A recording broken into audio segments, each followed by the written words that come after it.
दोस्तों जब 7 जनवरी को यूपी एएसआई और कुछ पद एसआई का नोटिफिकेशन जारी किया गया तो बच्चे ये सोच रहे थे कि 4 से 5 महीने में इसका पेपर करा लिया जाएगा। कुल मिला के अगर इसको कहा जाए तो स्टेनो का पद ये होता है जिसमें कुछ पद गोपनीय के हैं, कुछ पद सतर्कता के हैं, कुछ पद लेखा के हैं। लेकिन अभी तक पेपर का कुछ अता पता नहीं है। तो बच्चे अब ये इंतजार कर रहे हैं कि यूपी पुलिस का तो पेपर हो गया, अब इसका पेपर कब कराया जाएगा। आपको ये भी पता है कि यूपी पुलिस भर्ती प्रोन्नति बोर्ड ही इस वैकेंसी को निकाली है, तो इसका पेपर भी वही कराएगी। अब तक तो यही माना जा रहा था कि कांस्टेबल की वैकेंसी बहुत बड़ी है तो उसको कराने में ही भर्ती बोर्ड बिजी है, लेकिन अब भर्ती बोर्ड इन सब कामों से फ्री हो गई है। तो इस वीडियो में आपको यही बताऊंगा कि इसका पेपर कब हो सकता है। 2021 में जब वैकेंसी आई थी तो कितने पद थे, कितना कट ऑफ गया था और कितने पे बच्चों का सिलेक्शन हुआ था, कितनी लंबाई मांगती है यूपीएसआई में, और 2024 की वैकेंसी में क्या क्या चीज़ें होने वाली है। तो अगर आपने फॉर्म डाला है यूपीएसआई का तो इस वीडियो को जरूर देखिएगा। तो इस भर्ती में जिन लोगों ने भी फॉर्म डाला था उनको इंतजार है कि अब पेपर कब होगा। तो मैक्सिमम चांसेस ये बन रहे हैं कि नवंबर के पहले वीक तक इसके पेपर से संबंधित कुछ न्यूज़ बाहर आ सकती है, और ये भी हो सकता है कि नवंबर के पहले से दूसरे सप्ताह तक इसका एग्ज़ाम भी शुरू किया जा सकता है। तो सबसे पहले हम लोग ये जानने की कोशिश करते हैं कि जब 2021-22 में इसकी वैकेंसी आई थी तो कितने पद थे और पेपर होने के बाद फाइनल सिलेक्शन कितने नंबर पे हुआ था। जब 2021-22 में इसका फॉर्म आया था तो उस समय कुल पदों की संख्या थी 1329। अब इसमें ढेर सारे पद थे। पहला अगर देखा जाए तो एसआई कॉन्फिडेंशियल, ये उप निरीक्षक का पद था, सहायक उप निरीक्षक का नहीं। उप निरीक्षक मतलब एसआई। तो 327 पद थे उप निरीक्षक का, जिसमें कम से कम आपके पास ग्रेजुएशन की डिग्री होनी चाहिए थी। टाइपिंग टेस्ट में 25 वर्ड पर मिनट हिंदी होना चाहिए था और 30 वर्ड पर मिनट इंग्लिश आनी चाहिए थी आप। और स्टेनोग्राफर में 80 वर्ड पर मिनट आपके पास टाइपिंग की क्षमता होनी चाहिए थी। इन सब चीज़ों के साथ साथ आपके पास ओ लेवल का सर्टिफिकेट भी होना चाहिए था, तभी आपका सिलेक्शन फाइनल हो पाता। अब उसके बाद आता है बारी एएसआई, यानी कि जो सहायक उप निरीक्षक क्लर्क था, वो 644 पद था। जो एएसआई अकाउंट है इसमें आपके पास बैचलर डिग्री तो होना चाहिए था, यानी कि ग्रेजुएट होना चाहिए, लेकिन उसमें ग्रेजुएशन में भी बीकॉम होना चाहिए। तो इस वजह से ये जो 358 पद अकाउंट का था उसमें बहुत ही कम बच्चे पेपर देने वाले मिले थे। इसमें भी आपके पास ओ लेवल का सर्टिफिकेट के साथ साथ हिंदी की जो टाइपिंग है वो 15 वर्ड पर मिनट चाहिए था। तो इससे आप देख सकते हो कि जो अकाउंट का पद था वो ज़्यादा होने के बावजूद भी इसमें कम लोग क्यों मिल पाते थे, क्योंकि जनरली यही होता है ना कि बीकॉम बहुत कम लोग किए रहते हैं।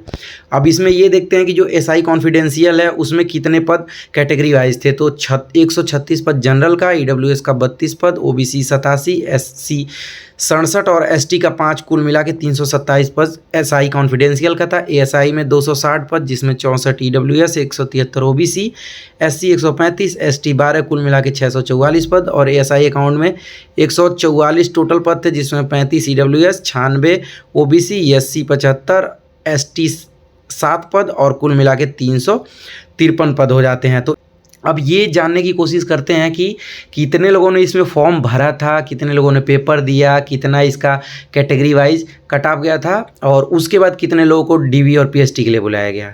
ये ध्यान रखना, बहुत ही मेहनत से आप लोगों के लिए बनाया गया। तो अगर वीडियो पसंद आए तो लाइक ज़रूर करिएगा। तो कुल पद आप लोगों ने देखा कि 1329 थे। फॉर्म पड़े थे उस समय 66,289। अब उस समय लोगों को ये लगा था कि चलो फॉर्म डाल देते हैं, ओ लेवल का सर्टिफिकेट बाद में कहीं से फर्जी बनवा लेंगे, हो जाएंगे। बाद में पता चला कि पेपर देने के बाद डीबी में बहुत सारे लोग बाहर हो गए थे। परीक्षा देने वाले की संख्या सिर्फ 38,686 थी, मतलब इतने लोग ही परीक्षा दिए थे। उसके बाद जब फाइनल कट ऑफ आया तो कुल मिला के डीवी और पीएचडी के लिए 5,080 लोगों को भी बुलाया गया था। आप अगर 1329 का गुणा करेंगे तो आपको अंदाजा लग जाएगा कितने परसेंट बच्चों को डीवी पीएचडी के लिए बुलाया गया था। अब अगर कट ऑफ की बात करें तो एएसआई गोपनीय सतर्कता, एएसआई लिपिक और एएसआई लिपिक सतर्कता का एक कट ऑफ जारी किया गया था, और जो अकाउंट का था उसका अलग कट ऑफ जारी किया गया था। तो अगर बात करें जनरल का तो 313.18 नंबर पे मेरिट बनी थी जनरल की, वो भी 400 नंबर में। अगर बात करें ओबीसी का तो 302.32 बना था उस समय। अगर बात करें एससी का तो 277.60, एसटी का 235.06 और ईडब्ल्यूएस का 301.14 नंबर कट ऑफ गया था। तो ये देख लीजिएगा कि कितना ज़्यादा कट ऑफ गया था उस समय भी। अब बात करें अगर स्वतंत्रता संग्राम सेनानी का, मतलब जिनके बाबा जो हैं वो स्वतंत्रता के समय लड़ाई करते हुए जेल गए थे, तो उसमें जो जनरल का था वो 254.85 पे बना था, ओबीसी का 192.55 पे और एससी का 215.77 पे, एसटी और ईडब्ल्यूएस में नहीं पड़ा था। अगर एक्स सर्विसमैन की बात करें तो जनरल में 243, ओबीसी में 160.43, एससी में 212.80। अब इम्पॉर्टेंट हो जाता है कि महिला का कितना कटाव गया था। तो महिला का जो कटाव गया था वो जनरल में 295.34, ओबीसी में 280.98 और एससी में 250.30 और एसटी में 209.25। तो ये कटाव आप लोग देख के समझ गए होंगे कि ये इन सभी पदों का कटाव था। अब बारी आती है एएसआई लेखा, यानी कि जो अकाउंट का पद था उसमें कटाव कितना गया था। तो इसमें जनरल का गया था एक 400 नंबर में 303.1250, ईडब्ल्यूएस का 285.0599, ओबीसी का 287.8215, एससी का 260.3192, एसटी का 214.0249। अगर स्वतंत्रता संग्राम सेनानी की बात करें तो इसमें सिर्फ एक कटाव जनरल की लगी थी 205.6321 पे। यही हाल एक सर्विसमैन का भी था, जनरल में 166.7344। अगर बात करें महिला का, जो अकाउंट सेक्शन वाली पद के लिए था उसमें 287.7063 जनरल का था, ईडब्ल्यूएस का कोई भी नहीं लगा हुआ था, ओबीसी का था 275.8199, एससी का था 229.0204, एसटी का था 163.0167। तो ये आप अच्छे से समझ सकते हैं कि 2021 और 22 में जो वैकेंसी आई थी 1329 पदों के लिए, उसका कट ऑफ इतना गया था। अब हम लोग बात करेंगे कि जो वैकेंसी 2024 में आई थी उसमें कितने लोगों ने फॉर्म डाला।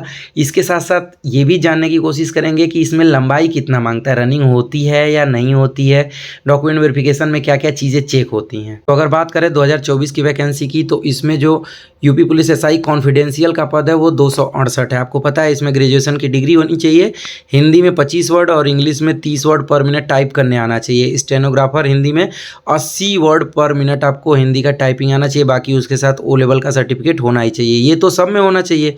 फिर अगर बात करें एएसआई कलर का तो इसमें 449 पद हैं। फिर अगर बात करें एएसआई कलर का तो इसमें 449 पद हैं। इसमें भी आपके पास ग्रेजुएशन की डिग्री होनी चाहिए, भले ही बीए बीएससी कुछ भी हो, लेकिन उसके साथ हिंदी में 25 वर्ड और इंग्लिश में 30 वर्ड की टाइपिंग आना चाहिए और ओ लेवल सर्टिफिकेट सब में कंपलसरी है। यही हाल जो एएसआई अकाउंटिंग है उसमें भी है, 204 पद हैं इसमें, जिसमें कुल मिला के 15 वर्ड हिंदी की आनी चाहिए टाइपिंग और ओ लेवल का सर्टिफिकेट इसमें भी आपके पास होना चाहिए। ठीक, अब अगर इसमें कैटेगरी वाइज देखेंगे तो कितने कितने पद हैं, तो इसमें अगर एएसआई कॉन्फिडेंशियल की बात करें तो 25 ईडब्ल्यूएस, 71 ओबीसी, 54 एससी और 4 एसटी मिला के 268 पद, जिसमें एएसआई कलर में 186 में 43 ईडब्ल्यूएस, 120 ओबीसी, 93 एससी और 7 एसटी मिला के 449 पद। अगर एएसआई अकाउंटिंग की बात करो तो इसमें 19 ईडब्ल्यूएस, 53 ओबीसी, 42 एससी और 2 एसटी मिला के 204 पद।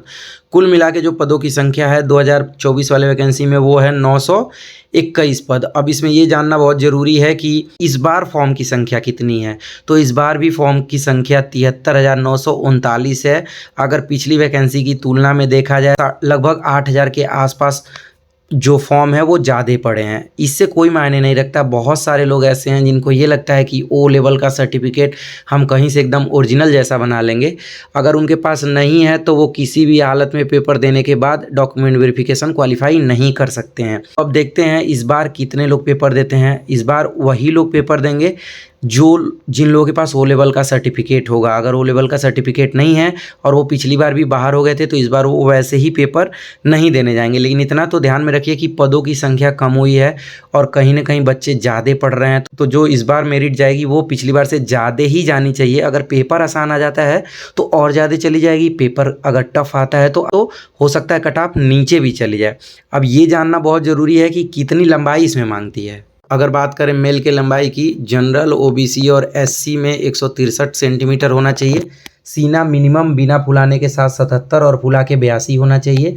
इसमें आपको ये पता होना चाहिए कि किसी भी पद के लिए रनिंग अनिवार्य नहीं है, अनिवार्य क्या ऐच्छिक भी नहीं है, ऐसा समझ लीजिए। अगर बात करें मेल के एसटी की तो इनकी लंबाई 156 सेंटीमीटर होना चाहिए। सीना मिनिमम 75 और फुलाव के साथ 80 सेंटीमीटर होना चाहिए। अगर यहीं बात करें फीमेल की तो जनरल ओबीसी और एससी के लिए 150 सेंटीमीटर होना चाहिए। यूपी पुलिस कांस्टेबल में 152 सेंटीमीटर मांगता है, जबकि यहाँ 2 सेंटीमीटर और कम है। और अगर बात करें फीमेल के एसटी की, तो एसटी की लंबाई 145 सेंटीमीटर होना चाहिए। तो इससे आपको ये अंदाज़ा लग सकता है कि अगर आपकी लंबाई इतनी है तो आप फाइनल सेलेक्ट हो सकते हो। तो ये ध्यान रखना कि तैयारी अच्छे से करना, क्योंकि पिछली बार से मेरिट ज़्यादा जा सकती है। वैसे उम्मीद तो अब ये कर सकते हैं कि पेपर बहुत ही नीट एंड क्लीन होगा। जब से यूपी पुलिस का पेपर कैंसिल हुआ है तब से कहीं ना कहीं भर्ती बोर्ड और सरकार के ऊपर दबाव है पेपर अच्छे तरीके से कराने के लिए। और जब पेपर अच्छा होता है तो पढ़ने वाले बच्चों का सिलेक्शन हो जाता है। तो इस वजह से अच्छे से तैयारी करिए। ये मान के चलिए नवंबर के पहले से दूसरे वीक में आपका पेपर फाइनल करा लिया जाएगा, सब कुछ अगर प्लानिंग के हिसाब से रहा तो आपको अब यही करना है कि तैयारी अच्छे से करनी है। खूब दबा के पीवाईक्यू लगाइए कि पिछली बार कैसा पेपर आया था, और उसके बाद मॉक भी सॉल्व करिए। मॉक देंगे तो आपको पता चलेगा कि कहाँ कौन से चैप्टर में गलती हो रही है या फिर किस सेक्शन में गलती हो रही है, उसको दोबारा रिवीजन करिए। उसके बाद मॉक दीजिएगा तो कहीं ना कहीं आपको रिजल्ट अच्छा मिलने लगेगा। बहुत ही शानदार वैकेंसी है ये। आराम से ऑफिस में वर्दी पहन के मस्त बैठना, 1 स्टार भी लगा रहेगा और जलवा अलग से है। तो भाई अगर ये जलवा चाहिए तो आप अच्छे से तैयारी करिए। तो मुझे उम्मीद है कि यूपी एएसआई और एसआई का जो फॉर्म भरे थे उन लोगों को इस वीडियो को देखने के बाद जितना भी कन्फ्यूजन था इस एग्ज़ाम से रिलेटेड, अभी से लगाए फाइनल सिलेक्शन तक, सब कन्फ्यूजन दूर हो गया होगा। अगर आपको लगता है कि मैं वीडियो जो बनाया हूँ उससे आपकी थोड़ी बहुत हेल्प हो पा रही है तो आप ये दिखाइए कि आपकी हेल्प हुई है, और कमेंट सेक्शन में जाके कमेंट करिए और वीडियो को लाइक करिए। अगर आपको लगता है कि इस चैनल से जुड़े रहने पे आपका कुछ ना कुछ फ़ायदा होगा तो आप चैनल को सब्सक्राइब भी कर लीजिएगा। मिलते हैं अगले वीडियो में, तब तक के लिए अपना ध्यान रखिएगा। Bye bye.